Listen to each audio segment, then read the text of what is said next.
रसूलों के अमाल और उसका 16वां बाब जो 40 आयात पर मुश्तमिल है। फिर वो दिरबे और लुस्त्रा में भी पहुंचा तो देखो वहां तिमोथियस नाम एक शागिर्द था। उसकी माँ तो यहूदी थी जो ईमान ले आई थी, मगर उसका बाप यूनानी था। वो लुस्त्रा और उकनियुम के भाइयों में नेक नाम था। पौलुस ने चाहा कि ये मेरे साथ चले, बस उसको लेकर उन यहूदियों के सबब से जो उस नवाह में थे उसका खतना कर दिया, क्योंकि वो सब जानते थे कि इसका बाप यूनानी है और वो जिन जिन शहरों में से गुजरते थे वहां के लोगों को वो अहकाम अमल करने के लिए पहुंचाते जाते थे जो यरूशलेम के रसूलों और बुजुर्गों ने जारी किए थे। बस कलीसियाएं ईमान में मजबूत और शुमार में रोज बरोज ज्यादा होती गईं और वो फरोगिया और गलतिया के इलाके में से गुजरे, क्योंकि रूहुल कुद्स ने उन्हें आसिया में कलाम सुनाने से मना किया और उन्होंने मूसिया के करीब पहुंचकर बितूनिया में जाने की कोशिश की, मगर यीशु के रूह ने उन्हें जाने ना दिया। बस वो मुसैया से गुजरकर तरोआस में आए और पौलुस ने रात को रोया में देखा कि एक मकदूनी आदमी खड़ा हुआ उसकी मिन्नत करके कहता है कि पार उतर कर मकदूनिया में आ और हमारी मदद कर।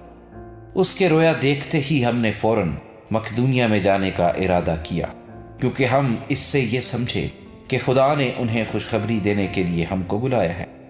बस तरोआस से जहाज पर रवाना होकर हम सीधे समूतराके में और दूसरे दिन नेयापुलिस में आए और वहां से फिलिप्पी में पहुंचे, जो मकदूनिया का शहर और उस किस्मत का सदर और रूमियों की बस्ती है। और हम चंद रोज उस शहर में रहे और सबत के दिन शहर के दरवाजे के बाहर नदी के किनारे गए, जहां समझे कि दुआ करने की जगह होगी, और बैठकर उन औरतों से जो इकट्ठी हुई थी कलाम करने लगे। और थुआतीरा शहर की एक खुदा परस्त औरत लुदिया नाम किरमस बेचने वाली भी सुनती थी। उसका दिल खुदावंद ने खोला ताकि पौलुस की बातों पर तवज्जो करे, और जब उसने अपने घराने समेत बपतिस्मा ले लिया तो मिन्नत करके कहा कि अगर तुम मुझे खुदावंद की ईमानदार बंदी समझते हो तो चलकर मेरे घर में रहो। बस उसने हमें मजबूर किया।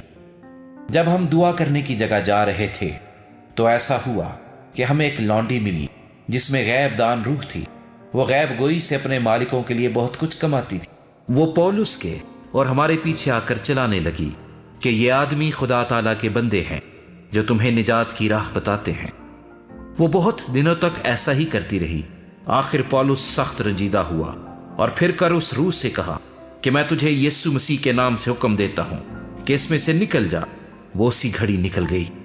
जब उसके मालिकों ने देखा कि हमारी कमाई की उम्मीद जाती रही तो पौलुस और सैलास को पकड़कर हाकिमों के पास चौक में खींच ले गए और उन्हें फौजदारी के हाकिमों के आगे ले जाकर कहा कि ये आदमी जो यहूदी हैं हमारे शहर में बड़ी खलबली डालते हैं और ऐसी रस्में बताते हैं जिनको कबूल करना और अमल में लाना हम रूमियों को रवा नहीं। और आम लोग भी मुतफिक होकर उनकी मुखालिफत पर आमादा हुए और फौजदारी के हाकिमों ने उनके कपड़े फाड़ कर उतार डाले और बैंत लगाने का हुक्म दिया और बहुत से बैंत लगवाकर उन्हें कैद खाने में डाला और दरोगे को ताकीद की कि बड़ी होशियारी से उनकी निगहबानी करे। उसने ऐसा हुक्म पाकर उन्हें अंदर के कैद खाने में डाल दिया और उनके पांव काठ में ठोंक दी। आधी रात के करीब पौलुस और सैलास दुआ कर रहे और खुदा की हम्द के गीत गा रहे थे और कैदी सुन रहे थे कि यकायक बड़ा भौचाल आया, यहां तक कि कैद खाने की न्यों हिल गई और उसी दम सब दरवाजे खुल गए और सब की बेड़ियां खुल पड़ी और दरोगा जाग उठा और कैद खाने के दरवाजे खुले देखकर समझा कि कैदी भाग गए।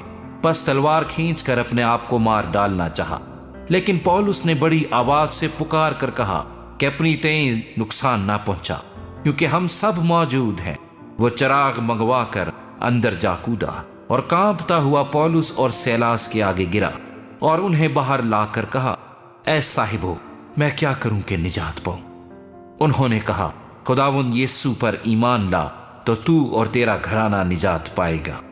और उन्होंने उसको और उसके सब घर वालों को खुदावंद का कलाम सुनाया और उसने रात को उसी घड़ी उन्हें ले जाकर उनके जख्म धोए और उसी वक्त अपने सब लोगों समेत बपतिस्मा लिया और उन्हें ऊपर घर में ले जाकर दस्तरखान बिछाया और अपने सारे घराने समेत खुदा पर ईमान लाकर बड़ी खुशी की।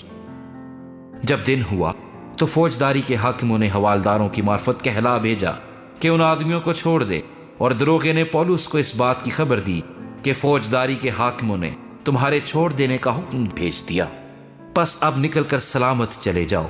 मगर पौलुस ने उनसे कहा कि उन्होंने हमको जो रूमी हैं कसूर साबित किए बगैर एलानिया पिटवा कर कैद में डाला, और अब हमको चुपके से निकालते हैं।